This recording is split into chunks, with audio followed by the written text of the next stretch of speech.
वो जो एक मुख्यमंत्री आवास का पता हुआ करता था उस जमाने में, जी। वहाँ से ऑर्गेनाइज क्राइम हुआ करता, और उसकी कुछ शाखाएं कभी बाढ़ में थी, कभी मोकामा में थी, कभी गोपालगंज में थी।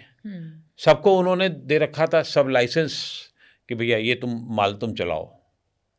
हमारा परिचय था। देखिए, व्यक्तिगत रूप से लालू जी ऐसा अच्छा आदमी कोई नहीं है। जी। आपको जानते होंगे तो मटन भी खिलाएंगे आपको बना करके। लेकिन उस समय क्योंकि एक सामाजिक संरचना का एक दूसरा दौर था, उसका फायदा लालू जी के पड़ोसी अड़ोसी ने सबको उठाया, और लालू जी ने भी कहा कि भाई आपकी मजबूत हो रही है। 90 के दौर के मंडल आयोग के बाद सामाजिक चेतना जो यादव और पिछड़े वर्ग में की गई या हुई, उसका श्रेय एकमात्र मैं आज भी लालू यादव को ज़्यादा देता हूँ, ना कि किसी, इवन मुलायम सिंह यादव को भी उतना नहीं है वो। चलिए, हमारी जो बातचीत से थोड़ा अलग है, लेकिन आपने कहा कि लालू व्यक्तिगत तौर पे बहुत अच्छे इंसान है, तो कुछ किस्से शेयर कर दीजिए आप हमारे साथ।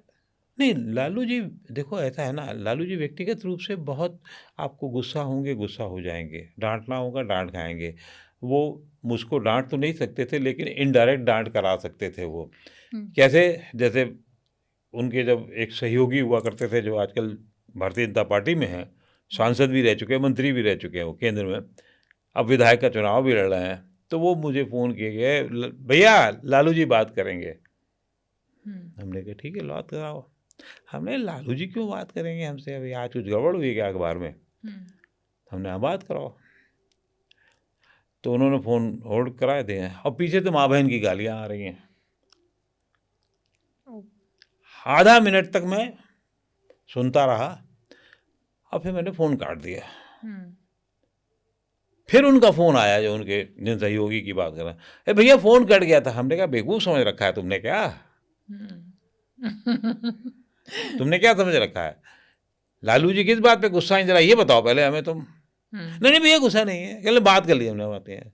तो प्रणाम पाती हुआ, तो बोले हाँ त्रिवाता जी, तो अब तो आप बुलाते भी नहीं, ये भी नहीं करते हुए। अरे हमने कहा आप कहाँ, आपको फुर्सत रहती है, आप केंद्र में मंत्री हैं, बढ़िया है, हमसे मुलाकात ही नहीं हो पाती। कहले, हमने कहा आए हुए हैं क्या? कहले हाँ आए हुए हैं। हमने ऐसे ही कटसी में कहा कि आ जाएं, कहले आ जाइए। गए तो जैसे ही घुसे, तो उसके बाद जब बातचीत, एक हॉल में, मतलब वो दालान था वहाँ, तो मसूर की दाल एक कोने में करीबन 30-40 मन पड़ी होगी। हम भी थोड़ा उनसे खेलने में, चालाकी में निकल रहे थे। तो हमने कहा कि अरे लालू जी, मसूर की दाल बहुत शानदार है, बहुत बढ़िया लग रही है, पूरी ऑर्गेनिक है। कहले हाँ ऑर्गेनिक है बिल्कुल। अब लालू जी का गुस्सा धड़ाड़ते नीचे आ गया। तो वहीं उनका एक सहयोगी हुआ करता था, राम संजीवन। राम संजीवन, श्रीवास्तव जी की एक बोरी दाल भिजवाओ। अरे हमने कहा लालू जी 1 किलो दाल महीना में हम खा नहीं पाते हैं, तो तुम मतलब क्या, एक बोरी का ये क्या करेंगे? अच्छा हाँ, आपकी मैडम भी तो यहाँ नहीं रहती हैं, उनको सब कुछ पता है मेरे बारे में। कहले साहब, जब मैडम आएंगी ना, लखनऊ में रहती है ना वो, तो सही नेटवर्क जब आएंगी तो मटन हम बना खिलाएंगे। वो उस आदमी को याद रहता है। उसके बाद सत्ता में रहे नहीं रहे, कहीं पे भी मिले उसे प्यार से मिलते हैं। ऐसे राजनीतिक मतलब कम होते हैं, ऐसा नहीं है, बिल्कुल नहीं, आज भी हैं कुछ ऐसे। तो लालू जी व्यक्तिगत रूप से उसी तरीके से लोगों को तैयार करते थे, जिनका, जिस समाज का उन्होंने बड़ा किया, उनको बढ़ाया है, उसको बहुत सत्ता दी है उन्होंने, ताकत दी है उन्होंने। वो ताकत का बेजा लोग इस्तेमाल करें तो उनकी गलती नहीं है, लेकिन गलती मान भी सकते हैं कि उनके निर्देश पे तो नहीं, लेकिन उनकी आंख बंद होने पे की वजह से कर रहे थे लोग, चाहे वो उनके साले रहे हों, चाहे परिवार वाले रहे हों, चाहे और लोग रहे हों, ठेकेदारी में हो, हत्या में हो, आईएएस की हत्या हो, इंजीनियर की हत्या हो, ये सब कैसे हो रहा था? तेज प्रताप ऐसा आदमी जिसको बाहर वाला बहुत कोई सीरियस कैंडिडेट नहीं मानता है, उसकी तारीफ के पुल ऐसे बन रहे थे, और दूसरी जातियों में बन रहे थे।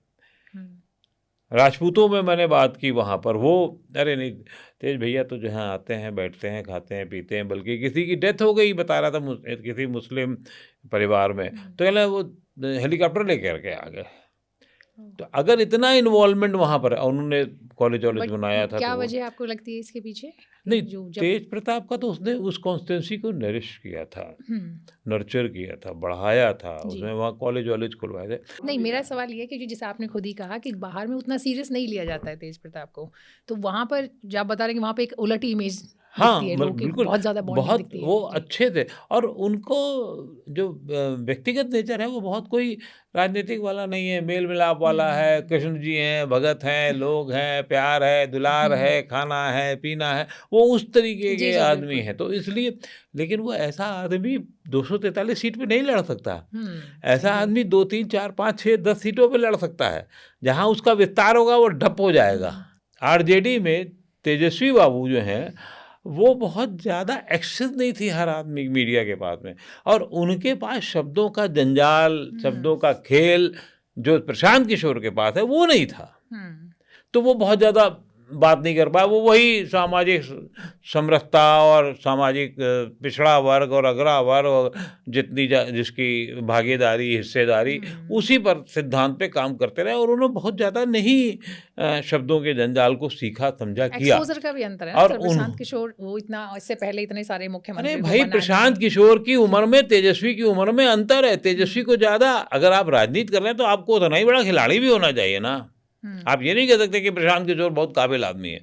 तो भैया, तुम भी तो उसी धरती पे आए हो, तुम्हारे लिए तो बहुत अच्छा है। तुम्हारा तो बैरिस्टल 25, 26, 27% पे शुरू होता है। प्रशांत किशोर को तो जो किया वो 3 साल में किया है। Credit goes to him only, Prashant Kishor. Tejashwi को तो बना बनाया उनके बाप का मिला हुआ है। अब सवाल ये होगा कि तेजस्वी में उसमें फेविकोल कितना जोड़ा है, कितने अच्छे फेविकोल का इस्तेमाल किया जिससे एक ट्रक में 200 आदमी आ जाएं और तब भी चला ले जाएं। वो यहाँ तो आलम ये था कि वो नहीं चला पा रहे थे। आखिरी वक्त तक ये हो रहा था कि भैया ड्राइवर तो मैं हूँ, बताओ भैया, हूँ मैं ड्राइवर, तुम्हारा गाड़ी चल रही है, नहीं चल रही है, गड्ढे में जा रही है, ऊपर जा रही है, नीचे जा रही है, तुमको बार बार सीट से नीचे उतारने अगल बगल वाले तैयार रहते हैं। कांग्रेस के पप्पू यादव हो या कन्हैया कुमार है, वो धक्का देने को तैयार बैठे हुए थे।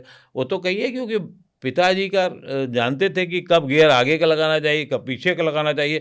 तो इन दोनों को तो पहले ही सीट से उतार दिया था, गाड़ी से उतारते, 200 वाले में भी उतार दिया था उन्होंने। तो वो काम प्रशांत किशोर से ज़्यादा अच्छा तेजस्वी को करना चाहिए था। तेजस्वी का अभी देख लो, इतने भारी हैं। तेजस्वी का तो समझ में आता है, और तो युवाओं को अट्रैक्ट अरे भाई, कहाँ वो, लेकिन वो मोटा तेजस्वी युवाओं को नहीं अट्रैक्ट करता। वो तेजस्वी ने अपने 10 साल पुरानी वाली होल्डिंग लगवाई है। इसीलिए वही मैं भी कह रही हूँ, वही 10 साल पुरानी होल्डिंग लगवाई है, पुराने वाली। शादी के पहले जब उसने प्रपोज किया होगा अपनी जो अभी पत्नी है, तो उसके भी पहले की फोटो अब लगाई होगी उसने। तेजस्वी ने फोटो जो लगवाई वो वाली लगवाई है। अब उम्र भी देखिए धीरे धीरे बढ़ रही है, और कब किसको थोड़ी सी दिक्कत हो जाए इसका कोई भरोसा नहीं है।